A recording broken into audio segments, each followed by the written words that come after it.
할렐루야.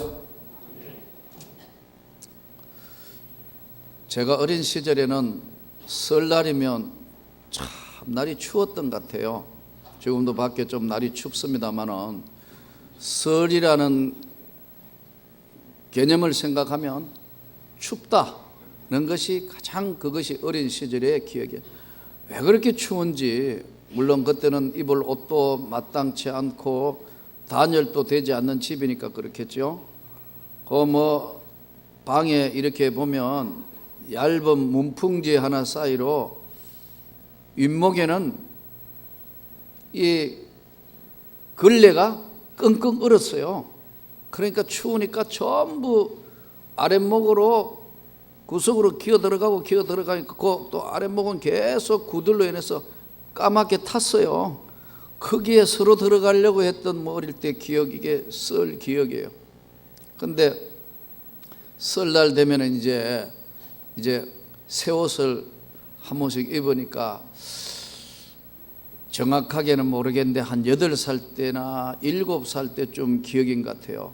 어머니가 골땡 바지를 하나 사주셨는데 이걸 이제 설날에 입으려고 혹시 누가 들고 갈까봐 그걸 들고 자던 기억이 나요. 골땡 바지를 들고 잤는데, 근데 아침에 일어나니까 예전에는 누런 코가 내려왔다가 들어갔다가 하니까 아마 그냥 하다가 그게 골땡에 묻은 것 같아요. 근데 이게 얼어가지고 밖에 나오니까 얼어가지고 이 골땡에 이게 코 묻은 걸 뗀다고 이렇게 해가지고 막 추운데 비벼던 그런 기억이 있어요. 오늘날 사실 우리 민족의 이 설날이라 이게 참 귀한 날입니다. 민족의 명절이고 참 좋고, 이 설날이라는 것이 이게 흩어져 있던 온 가족이 다 함께 모일 수 있는 계기가 되고요. 언제 이 바쁜 생활에 가족이 다 모인다는 게 거의 불가능하잖아요, 현대의 삶에. 어쨌든 명절이니까 같이 모이고 또 같이 음식 먹고 같이 웃고 즐길 수 있는 거 명절밖에 없는 거거든요. 이 설, 부모님 찾아갈 수 있고, 이 참 좋은데 명절을 맞이할 때마다 가장 힘들고 어려운 것이 다 우리가 주님을 믿는 가정이 되고 복음으로 하나가 된 가정은 문제가 없고 즐거운데, 그러지 않는 가정들은 모이면 이게 이제 가장 첨예한 문제가 제사 문제로 항상 가슴을 조여야 되고 마음에 어찌하지 못하는 어려움이 있는 것이 우리 오늘 한국에서 예수 믿는 가정의 어려움입니다. 그래서 원래는 추도 예배를 어떻게 드려야 됩니까 해서 아예 추도 예배를 드리는 것을 저 밖에 준비를 해놨어요. 필요하신 분은 가져가서 이렇게 예배 드리면 되도록 예배 모범을 저 바깥에 해놓았습니다. 그러니까 필요하신 가정에는 가져가시면 되겠어요. 그래서 그렇게 예배를 드리시면 되겠습니다. 대부분 보면 이 우리나라에 뿐만 아니라 전 세계적으로 신을 섬기는 방법, 신을 자기들이 섬기는 방법이 여러 가지 있습니다만 대부분 보면 한 5가지로 신을 섬기는 것이 정착이 되어 있어요. 제일 첫 번째가 정령신앙인데, 이 정령신앙은 뭐냐 하니까 자연 속에 있는 산, 바다, 용왕신, 바닷가에 가면은 주로 보면 풍어제, 용왕신제, 무슨 이렇게 하는 거, 이거 보면 주로 보면 이 신들을 섬기는 것을 우리는 정령신앙이라 이렇게 이야기해요. 정령신앙. 또 하나는 이 정령신앙들이 대부분 신을 섬기는 방법 중에 하나고요. 또 하나는 선앙당. 우리 어릴 때 보면 선앙당에 가서 제사 드리는 선앙당 잡신들, 큰 바위, 동네 어귀에 있는 700년, 500년 된 큰 나무에다가 제사 지내고 하는 이것을 선앙단, 잡신 이런 것들을 믿는 이거를 뭐라 하냐면 미신이라 이렇게 이야기해요. 미신. 우리 민간인에게 많이 퍼져 있는 이 미신은요, 우리 국민 의식 속에 긴 세월 동안 우리 민족 속에 자리를 잡고 있는 것이 이게 미신이 굉장히 큽니다. 아직도 손이 돌아간다. 손이 없는 날 해야 된다. 결혼식을. 어떤 날은 보면 저 웨딩홀이 미어질도록 차가 길이 미어질때 어떤 때는 아주 없어요. 왜 그러냐면 길이 있고 손이 돌아가는 날이라 해서 이거요. 아직도 그래요. 제가 결혼식 하는 날은요, 아주 안 좋은 날이라 손이 뭐 몇 개 손이 있어가지고 없다 그래가 예식장이 텅 비어가 얼마나 감사한지 몰라요. 우리는 아무 관계 없으니까, 우리는 뭐 아무 관계 없이 예배로 혼인을 했으니까요. 이와 같이 여러분, 이게 민간인 미신 신앙이 굉장히 이게 생각보다 깊이 퍼져 있습니다. 집집마다 보면은 조그마한 신주 단지라고 이게 장독간 옆에 어릴 때 보면 물 떠놓고 정한수 떠놓고 빌고 있어요. 또 뭐 큰일 당했다 그러면 우리 어머니가 나중에 이제 세례받고 예수 믿게 되셨는데, 그전에는 이 미신에 꽉 잡혀 있는 그런 상태였으니까 뭐 어려운 일이고 답답하면 바가지 하나 들고 칼 들고 부엌칼을 집어 던져요. 나 와 던지는지 모르겠어요. 저는 그 부엌칼을 휙 집어 던지고 삼신 할머니 찾고 뭐 이런 거 해요. 미신. 우리 집만 그랬습니까? 여러분들 대부분 안 믿는 집 다 뭐 그 각 도마다 조금씩 다르지만 그렇게 했어요. 그렇게 해서 신주 단지에 쌀 모아놓고 이렇게 빌고 그랬어요.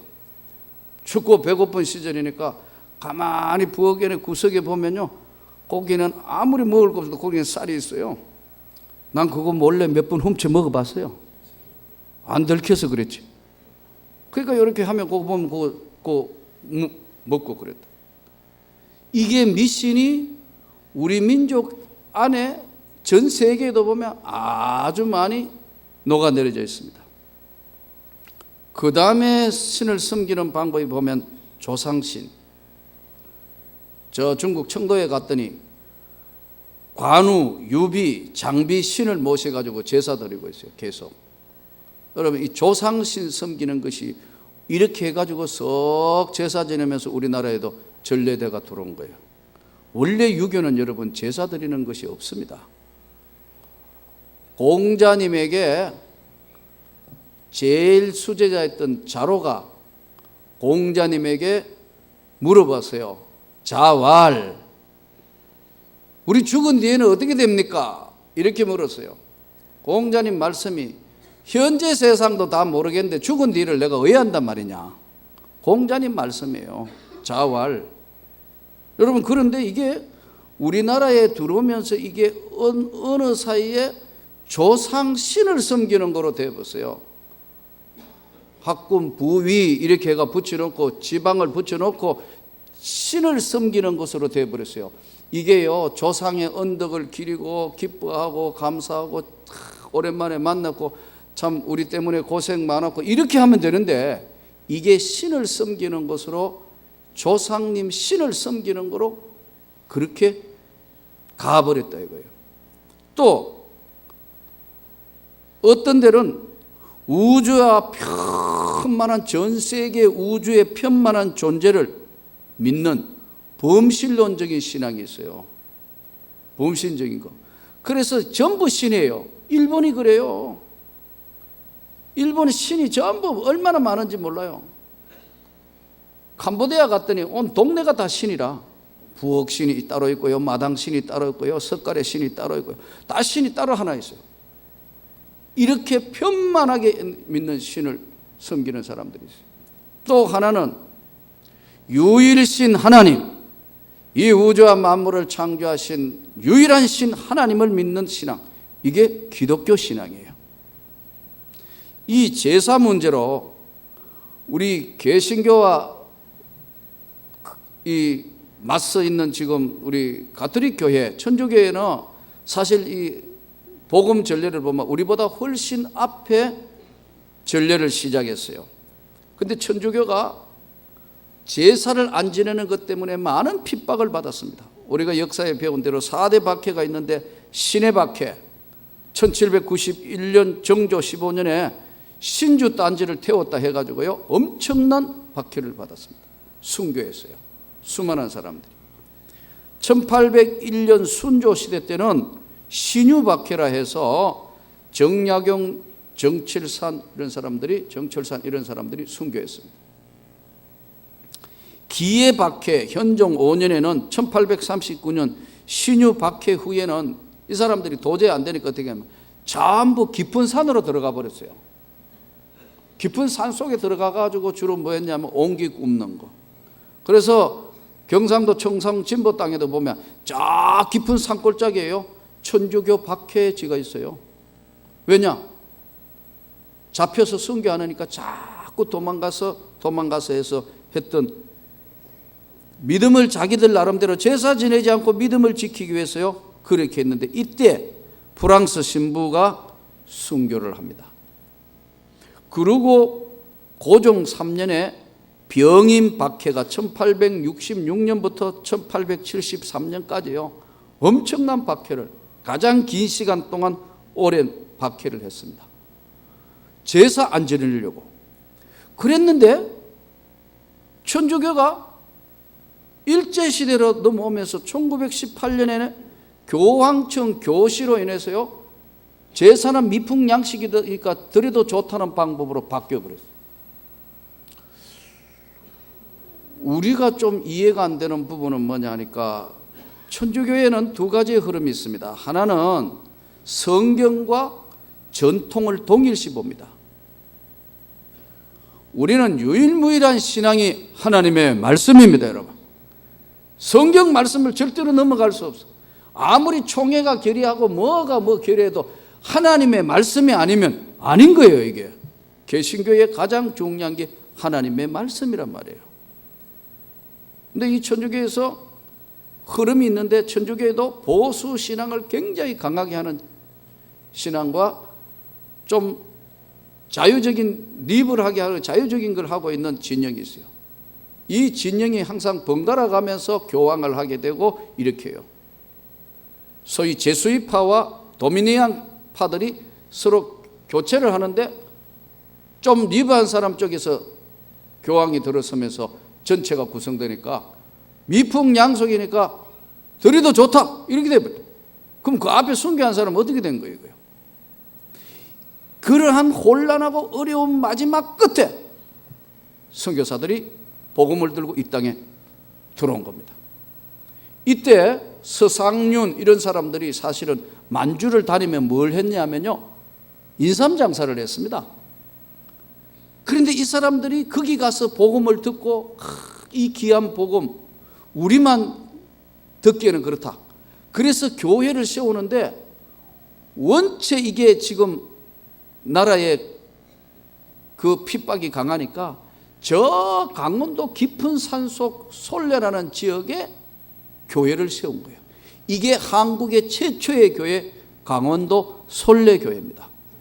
지금 그 솔레교회의 모습을 우리 총신신학대학원에서 이걸 지금 학교 안에 신학대학원 안에 솔레교회가 있습니다. 저도 가끔 수업을 일찍 마치거나 좀 기도할 일이 있으면 학교 가면 그 솔레교회 가가지고 하나님 앞에 엎드려 기도하는 때가 몇 번 있었습니다. 우리 기독교의 이 복음은 철저하게 성경 중심입니다, 여러분. 말씀 중심으로 합니다. 자, 그런데 이 제사 문제로 여러 가지 고난과 역경이 있었는데 이것을 지금 우리가 이 시대를 살면서 어떻게 해야 되느냐? 지금 우리 진보 쪽에도 자꾸 지금 제사 지내도 된다는 쪽으로 자꾸 흔들어 가기도 하고 또 종교는 뭘 믿어도 다 어느 것을 믿어도 좋다 하고 자꾸 흔들어 갑니다. 이거 축 성탄, 축 불탄 하면서 자꾸 이쪽으로 가면서 그렇게 하지 않는 사람은 편협한 사람이다. 왜 기독교만 구원이 있느냐? 뉴 에이지 운동, 종교 다원주의 운동, 이런 것들을 자꾸 흔들어대면서 자꾸 이렇게 끝까지 신앙과 복음을 지키는 사람들은 옹졸한 사람, 편협한 사람 쪽으로 자꾸 슬슬 몰고 가고 있는 것이 지금 오늘 시대의 합리주의, 이성주의, 또 세속화, 동시에 종교다원주의, 포스트 모더니즘, 온갖 것들이 뉴 에이지 운동까지 탁 해서 지금 흔들어대는 시대에 저와 여러분이 오늘 이 하나님의 말씀을 받았습니다. 신앙은 이렇습니다. 신앙의 여러분의 집이나 어느 단체나 어디에 속하든 신앙은 강한 쪽으로 끌려오게 되어 있습니다. 만일에 부부가 결혼했는데 부부가 남편이 신앙이 없고 남편이 신앙이 없고 부인이 신앙이 있다 하면, 예를 들어 불신도 훨씬 강하면 부인이 불신으로 가버립니다. 반대로 남편이 신앙이 아주 강하게 있다 하더라도 부인이 신앙이 없는데 끝까지 더 강한 쪽으로 끌려갑니다. 비슷하면 평력을 이루며 삽니다. 영적인 것이 여기 가미되어 있기 때문에. 그래서 여러분, 가정생활, 신앙생활에는 언제나 둘 다 서로 영향을 받습니다. 이 사람은 이 사람에게 영향을 받고 이 사람은 이 사람에게 영향을 받습니다. 가정이란 울타리를 가만히 들여다보면요, 누군가가 그 가정에 한 사람의 리더자가 있습니다. 그 사람의 이야기와 그 사람의 생각으로 끌려갑니다. 그 사람이 신앙의 사람이며 믿음의 사람이면 기도의 사람이면 가족이 천천히지만 다 주님 앞에 돌아오게 됩니다. 그러나 반대로 불신의 힘이 강하면 그쪽으로 끌려가게 되어 있습니다. 여러분, 오늘 가정 안을 가만히 하나님 들어보세요. 가족이 둘이 몇이 있어도 반드시 거기에는 중심 신앙이 축이 있습니다. 그게 무너질 때는요, 축이 무너졌기 때문에 될 것 같아도 나중에는 다 안 믿는 가정으로 그렇게 될 수 있습니다. 저는 웃으면 늘 그런 이야기 합니다. 내가 우리 집에는 당서열 4위다. 3이다. 1등 우리 딸, 2등 우리 집사람, 3등 내, 4등 우리 아들. 내가 아들한테는 이기니까. 왜 그러냐 하면은 가정에 있는 모든 것들은 거의 양보를 한다. 알아서 하도록. 왜냐하면 나는 교회 목회를 하기 때문에 가정까지 내가 다 하려면 난 머리가 터질 것 같아서 가정은 다 그대가 알아서 하시오. 예. 여러분, 집안이 평안하려면은 여러분들이 하나님 앞에 신앙이 확고한 사람이 있을 때만 집안이 복음화됩니다. 안 그러고 약해지면 그걸로 끌려가게 돼서 불신자도 아니고 그렇다고 안 믿는 것도 아니고 남편 때문에 해서 평행선을 했어요. 끝까지 그대로 갑니다. 여러분, 기도해야 됩니다. 성령의 능력을 받아야 합니다. 거대한 위로부터 주시는 하나님의 능력으로 그 모든 걸 이겨야 합니다. 그래야 여러분 가정에 온 집안이 복음화됩니다. 만일에 그 딸려가 가지고 같이 제사 지내고 같이 마시고 같이 다 한다, 술 먹고, 이건 복음화되는 것이 아니고요, 영원히 평행선으로 갈 수밖에 없게 되는 겁니다. 여러분, 오늘 하나님의 성령의 능력을 입어서 여러분 가정과 온 집안이 다 주님을 믿는 가정이 되기를 축원합니다. 오늘 이 본문을 통해서 우리가 볼 수 있는 몇 가지 중요한 것은 우리 개인의 삶에도 분수령이 있는 거예요. 정점이 있고 바뀌는 전환점이 있어요. 직장 생활도 최고의 높은 자리에 올라갔다 그 다음에 다시 내려오는 과정입니다. 나이도 우리 인생이 태어나서부터 전부 정점일 때가 있고요, 내려올 때가 있습니다. 그런데 중요한 것은 오늘 요셉의 생애에 고난은 반드시 끝이 있을 때가 있다. 항상 고난이 있는 것이 아니고 고난의 끝자락이 있다는 거예요. 우리가 어려운 일 당하고 힘든 일 당하고 고통스러운 일 당해도요, 반드시 고난에는 끝이 있다. 오늘 이 본문이 바로 요셉을 향해서 하나님이 계획하신 걸 이루실 때 바로 당시의 최고의 왕이 내가 너보다 높은 건 왕 자리 하나밖에 없고 너가 이 나라를 다 다스리라. 이와 같이 하나님의 영에, 하나님의 신에 감동된 사람을 우리가 어찌 찾을 수 있겠어요? 이렇게 하면서 하나님이 이 모든 것을 너에게 보여셨으니 너와 같이 명철하고 지혜 있는 자는 없다. 여러분, 이 요셉이 꿈꾸는 이야기로 그 하나님 앞에 새로운 축복의 길이 열리는데, 요셉이 꾼 꿈이 꿈으로 인해서 고난을 받았고 꿈으로 인해서 새로운 출발을 하는데, 바로가 어느 날 꿈을 꿨는데 아주 살찐 암소가 걸어다녀서 너무너무 기분 좋았는데 파래한 소가 나오더니 그 암소 7마리를 다 잡아먹습니다. 흉측한 꿈을 꿨다. 앞에는 좋았는데 또 뒤에 보니까 충실한 7 이삭이 나왔는데 아주 마른, 바싹 마른 이삭이 와서 그걸 잡아먹어버렸다. 이 흉측한 꿈을 한 번도 아니고 2번씩이나 겹쳐 꾸니까 바로는 당시에 있는 애굽에 있는 술객들과 박사들을 불렀습니다. 이 술객이라는 건 뭐냐면 신비한 일, 오늘 이야기하면 천문대, 기상관측, 비 오겠나 눈 오겠냐 어떻게 됐냐 하는 이런 관측, 하늘의 별자리 하는 이 사람들이 술객들이었고, 박사는 뭐냐면 재판하고 일반 생활 문제를 다루는 그런 사람들이었어요. 이 사람들에게 다 불러 물어봐도 잘 모르겠습니다. 이때 술 맡은 관원장이 아차, 내가 2년 전에 감옥소에 있을 때 내 꿈을 해석해 주던 히브리 청년이 있었는데, 왕이여, 요셉이라는 청년이 하나 있는데 그 꿈을 기가 막히게 해석하는 청년이 있습니다. 그래? 불러보라. 불러와서 바로 왕이 꿈 이야기를 하니까 요셉이 이렇게 고백합니다. 꿈의 해석은 하나님께 있지 않습니까? 이 우주와 만물을 창조하신 신인 하나님이 바로 왕에게 꿈을 꾼데, 그 꿈은 7년 풍년과 7년 대흉년을 예비하라는 꿈입니다. 오늘 이 본문이 너와 같이 명철하고 지혜 있는 자가 없도다. 네가 총리를 해라. 그래서 이 나라를 구해라. 여러분, 우리가 이 어떤 고통이든 고통에는 반드시 끝이 있어요. 지존자의 은밀한 곳에 거하는 자는 전능하신 자의 그늘 아래 거하리로다.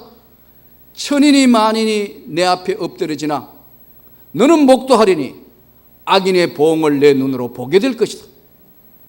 천인이 만인이 엎드려지지만 내 눈으로 너가 보게 될 것이다.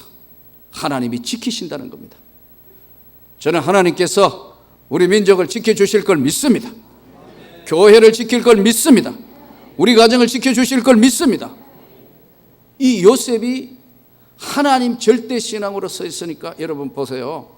하나님이 그에게 길을 열어주신다. 고난에는 반드시 끝이 있습니다. 이 끝이 있다는, 항상 고난받고 어려움이 이 어려움을 끝을 맺게 하신다.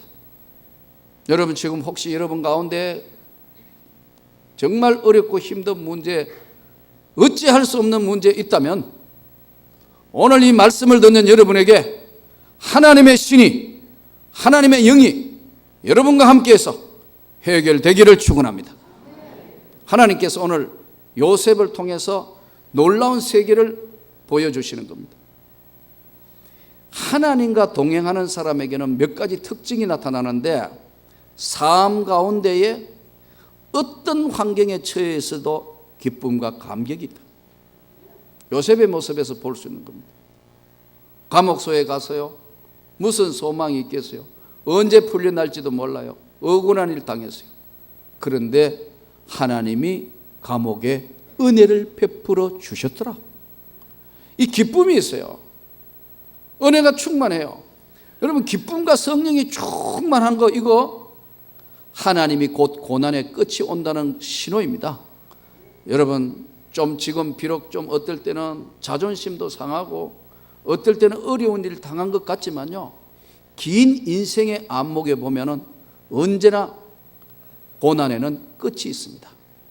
하나님의 택한 백성은 그렇습니다. 저는 여러분들의 어려움이 주의 은혜로 지나가기를 원합니다. 해결받기를 원합니다.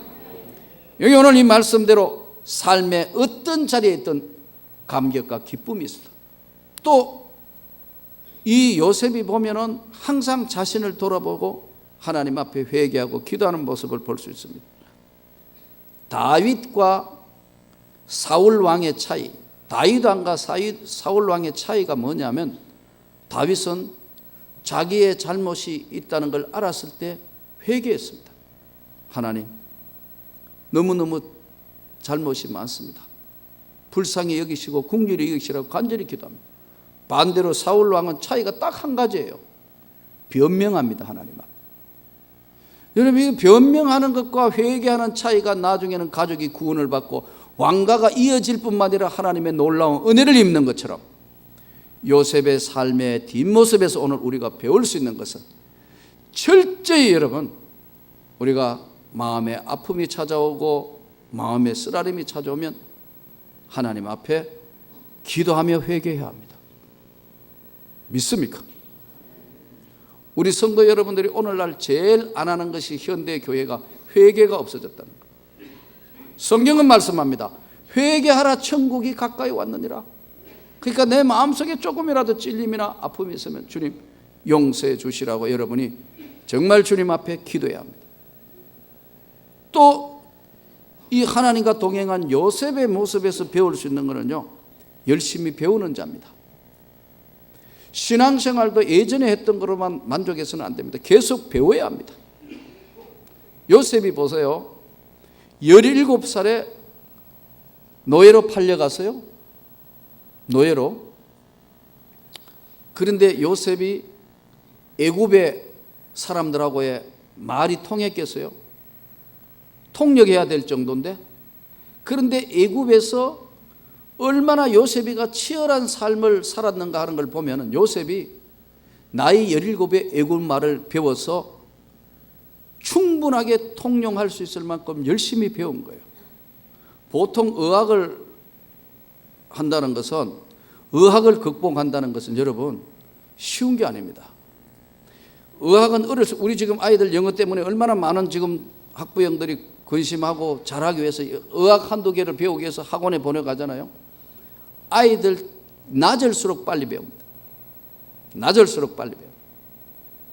그런데 이상하게요, 그 나라에 태어났는 애하고 유치원 다니다가 간 애하고 또 차이 난다. 이게 중학교 간 애하고 같을 때 가고 이민 간 애하고 또 차이 나고요. 아예 거기서 태어난 애들하고 또 차이 난다. 의학은 그래서 13살을 기준으로 해서 일찍 가면 빨리 의학을 배우고, 늦어지면 이게 의학을 배우는 게 늦어진다는 거예요. 17살에 갔습니다, 요셉이. 애굽 말을 왕하고 이야기하고 그 있는 애굽 사람들하고 다 이야기할 정도로 얼마나 치열하게 살았는가. 그러니까 이민을 가보면 제일 먼저 빨리 외국어 익히는 사람이요, 아이들입니다. 그 다음에 빨리 익히는 사람들이 여자들입니다. 제일 안 되는 게 남자예요. 연세도 좀 늘어가면 이게 말이 안 되는 거예요. 사투리도 지방 사투리요, 일찍이 오면요, 출신은 지방이지만 오면요 사투리를 안 써요. 근데요, 늦게 오면요 꼭 그 사투리가 고쳐질 것 같아도 안 고쳐져요. 예. 그런데 요셉이 보세요, 철저하게 자기 삶 가운데에 끊임없이 하나님의 은혜를 구하는 감격과 기쁨이 있었고, 그에게 또 하나는 수시로 자신을 돌아본다. 그러면서 열심히 삶을 배우고 하는 그에게 총리가 되게 하시고 하나님의 축복이 임한 것처럼, 저는 이번에 이 설 명절을 맞이해서 온 가족에게 하나님의 역사가 나타나기를 축원합니다. 동시에 여러분, 우리 만나는 모든 사람들에게 이 예수의 세계를 증거하고 하나님의 넘치는 축복을 받아 누리는 정말 즐겁고 기쁘고 뜻이 있는 이 설날이 명절이 되기를 주님의 이름으로 축원합니다.